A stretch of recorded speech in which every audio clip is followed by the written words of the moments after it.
Hello Virgo, Sun, Moon, Rising, and Venus signs. Kamusta kayo? Sana po ay nasa mabuti kayong kalagayan. Welcome back po sa Star Tarot. At kung bago kayo rito, welcome din po kayo. Please subscribe, like, share my videos, and leave me a comment kung nakaresonate po kayo. Thank you. First message po ni Virgo for today is Chiromancer. Ayan, delivering news. So, maaaring kayo ay merong balita, meron kayong ibabalita sa kung kanino man, ano, meron kayong hatid na magandang, ano siguro dito, magandang balita, yun ang napipick up ko for some of you. Pwede rin na meron kayong mga sinishare, no, na impormasyon, not necessarily na news, but maybe information na mahalaga, no, para doon sa tao na nakakarinig or makakarinig sa iyong mga isi-share. Collaboration is also going to happen dito. So, siguro makikipag-partnership kayo, makikipagtulungan, maaaring um, meron kayong mga projects, mga ganon, or siguro task, no, sa trabaho na yan ay gagawin ninyo with the help of other people. So, pwedeng makikipag-collaborate kayo. Pwedeng business partnership din ito, Virgo. Reminder lang din dito, Virgo, when you deliver that information, whether that is balita or kahit ano man ano na impormasyon na i-deliver ninyo, sasabihin ninyo sa ibang tao, make sure lang na uh, uh, maganda, maayos, ang pagkaka-deliver ninyo, pagkakasabi ninyo. Kasi this could also be something na mga impormasyon na those people hindi nila in-expect. No, this could be information that those people who are receiving this information doesn't expect this kind of information na i-share ninyo. Kaya make sure na you deliver it with compassion, no?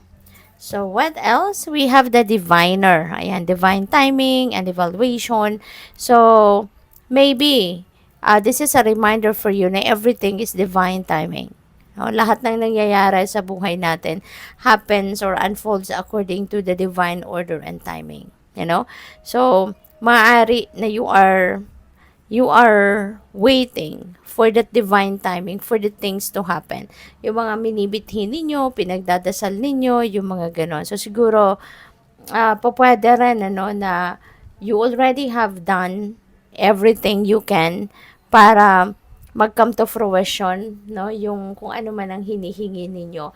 Pero, maybe hindi pa siya nangyayari, no?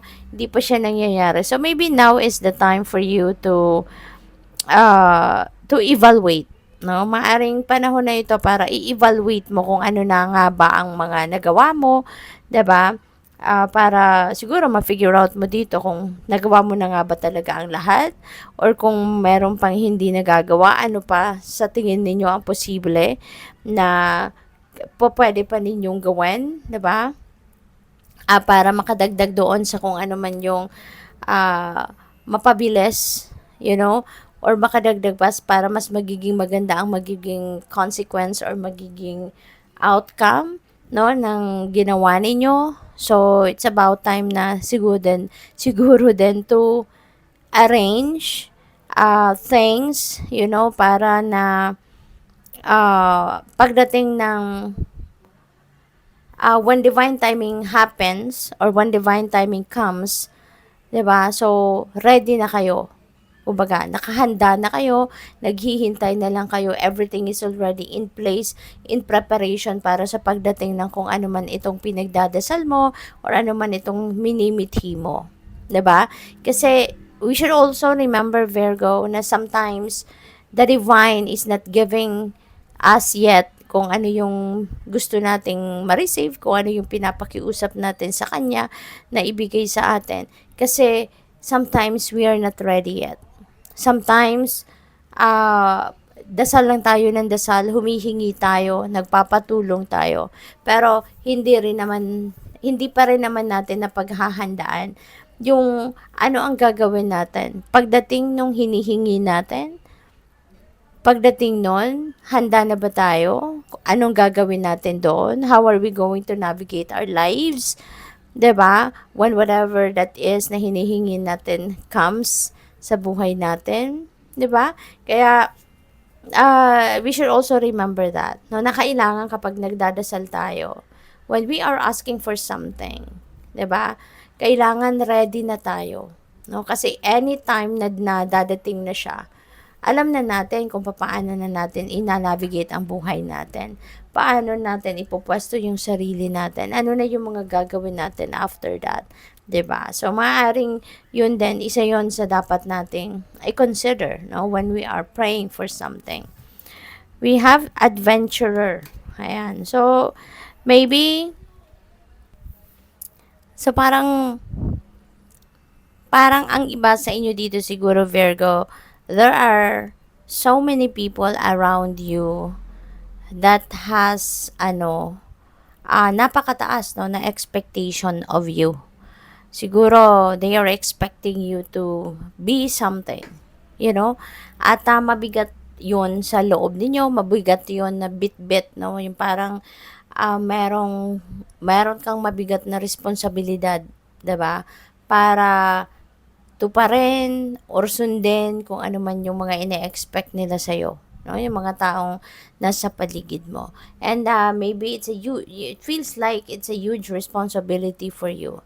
'Di ba? Na para magampanan ninyo kung ano yung ine-expect nila sa'yo. You know?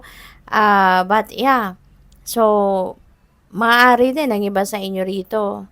Parang nabibigatan kayo talaga kasi merong mga taong nag-e-expect na mapagtagumpayan mo kung ano man itong bagay na 'to. Whatever it is, no, na parang nilalagay nila sa balikat mo, you know, na nagpapabigat sa'yo. At may mga tao din dito na they are expecting you to fail, no? Yung mga ano mo, mga detractors mo, mga naiinggit sa'yo, yung gano'n. So, talagang parang you are in between, no, those worlds, no, yung gano'n. Kaya, feeling ko din kasi hindi ka rin naman papayag, no? Hindi ka rin naman papayag na hindi mo mapagtagumpayan ang kung ano man ang bagay na to. So maybe just focus on what do you really want in your life as well. Ano din ang gusto mong mangyari dito sa sitwasyon na to. But of course, syempre gusto mo magtagumpay, 'di ba?